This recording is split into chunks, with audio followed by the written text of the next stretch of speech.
Seguimos en Quiero mi país y estamos en comunicación con Héctor Huisi, subsecretario de Regulación en el gobierno de Javier Milei.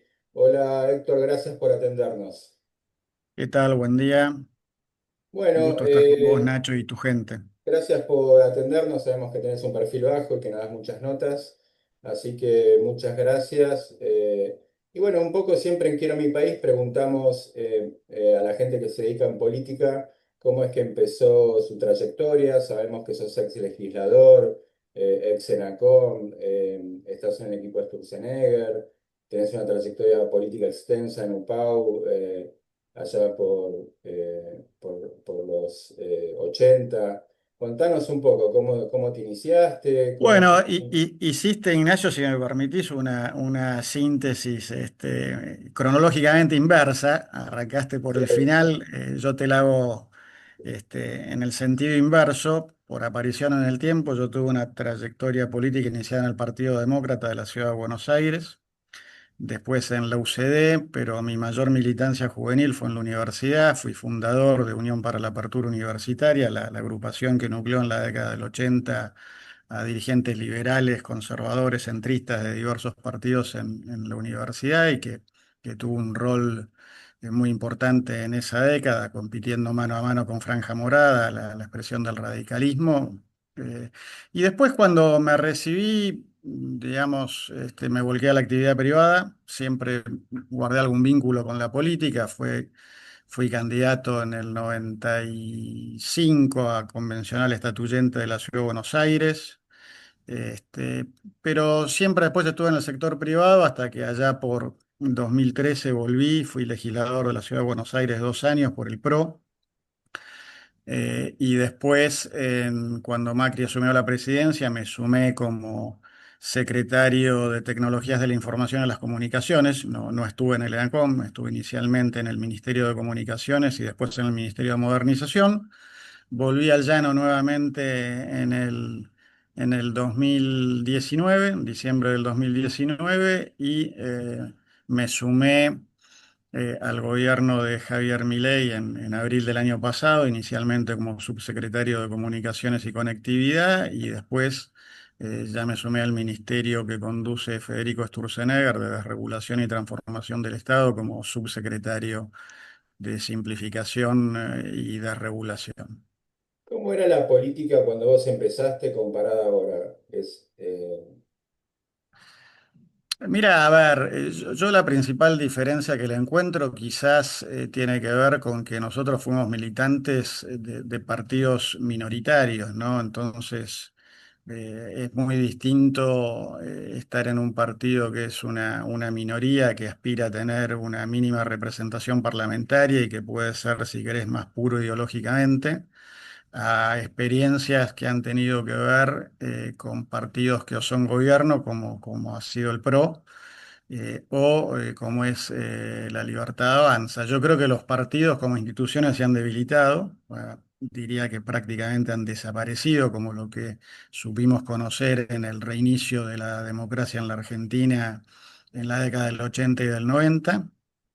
Y después yo lo que veo es que mucha gente que comenzó a militar en el PRO, o el caso de ahora, mucha gente que está militando en la Libertad Avanza, son partidos que se forman desde el poder, ¿no? Sin ese recorrido con lo que tiene de aprendizaje tener que trabajar desde abajo y desde el llano, ¿no? Pero bueno, son experiencias distintas.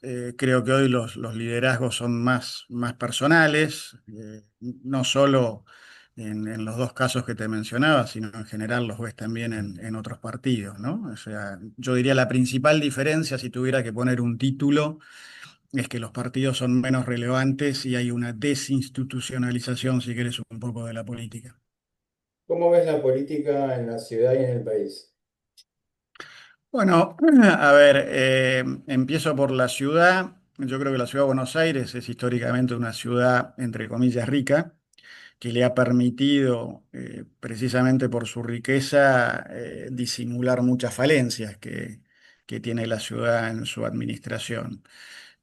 Yo te diría que ha habido un cambio muy importante a partir de la gestión de Mauricio Macri, a partir, te diría, en el periodo que va de 2007 a 2017, quizás ese decenio. Y después un natural desgaste que produce el poder, una visión por ahí un poco de un Estado más grande. Eh, creo que en la ciudad hay mucha tela para cortar si uno hiciera un parangón con lo que se ha hecho en el gobierno nacional. La ciudad de Buenos Aires modernizó muchas de sus cosas, pero a veces esa modernización consistió en digitalizar, cambiar trámites y no necesariamente en eliminar, desregular. Creo que hay un ¿Cómo pensás estado en términos. cómo pensás que va a ser el futuro político en la ciudad, que sobre todo ahora que asumieron la legislatura de Mira, Cambiemos? yo creo que da la sensación de que hay, si querés, un fin de ciclo en lo que fueron estos 20 años de Cambiemos o Juntos por el Cambio y que probablemente se inicie otro dentro de una tendencia, llamémosle para etiquetarlo de alguna manera, de una permanencia de la centroderecha en el gobierno, ¿no? Eso es lo que a mí me parece. A mí me parece que se va a mantener esa prevalencia de una tendencia de centro derecha. Quizás hoy, dependiendo de los candidatos, falta mucho que pueda ser un poco más marcada las diferencias de lo que han sido en el pasado y hay que ver, la ciudad de Buenos Aires siempre ha tenido una expresión de centroizquierda relativamente fuerte, hay que ver cómo se organiza ese sector, si en torno del peronismo, como ha sido en los últimos 20 años, o aparecerán alguna coalición nueva ahí con Eje o con participaciones de otros sectores. Pero avisoro que creo que la ciudad va a estar alineada con lo que es la política del gobierno nacional. Y ya que te digo esto, entremos a cómo ve el gobierno nacional. Yo veo que está atravesando un buen momento, que hay una buena oportunidad a partir el cambio relativo de fuerzas en el Congreso Nacional para impulsar transformaciones importantes para modernizar a la Argentina, para que la Argentina recupere la senda de progreso a la que estábamos acostumbrados que nos narraran nuestros mayores, digo ya abuelos. este, pero de hecho ya hoy el presidente firmó el envío al Congreso del proyecto de reforma laboral, están citadas las sesiones extraordinarias para tratar este proyecto, el presupuesto, la inocencia fiscal, y el código penal y algún otro tema más que me estoy olvidando, pero creo que se abre una oportunidad, una ventana de oportunidad para definitivamente reencauzar a la Argentina por la senda de progreso, ¿no? Y prosperidad. ¿Qué se espera de la reforma laboral? ¿Se va a tratar en enero? ¿Cómo sería lo ideal para ustedes que suceda? Mira, yo no trabajé específicamente, salvo en algún tema muy puntual de la reforma laboral, pero básicamente los ejes son modernizar las relaciones laborales, eh, en dar mayores oportunidades a la negociación por empresa, digamos que está prevista, pero que hoy es muy difícil, muy complicada, a punto que casi no existe. Disminuir algunas cargas para fomentar la creación de empleo. Cuando uno quiere entorpecer alguna actividad económica, ¿qué hace? Le pone impuestos. El ejemplo típico es el tabaco. Vos no querés que la Eh, gente fume, haces que los cigarrillos sean caros. Bueno, eh, crear empleo en la Argentina es caro, tiene impuestos, eso hay que reverlo. En ese sentido va por un buen camino la reforma y después eliminar muchos costos que son costos laborales, pero que no terminan en el bolsillo del trabajador, ¿no? Hay alguna serie bueno, ahora se eliminó en esta instancia, queda para otra la cuota sindical obligatoria, pero hay otro tipo de aportes que tienen que ser, en cuanto a su obligatoriedad, ser revisados, y para eliminar precisamente el costo laboral y que en todo caso sean aportes voluntarios fundados en la bondad de los beneficios que le ofrezcan a empleador y trabajador, ¿no? bueno, la última sería, ¿cuáles son los próximos desafíos que esperan en los próximos 2 años de mandato?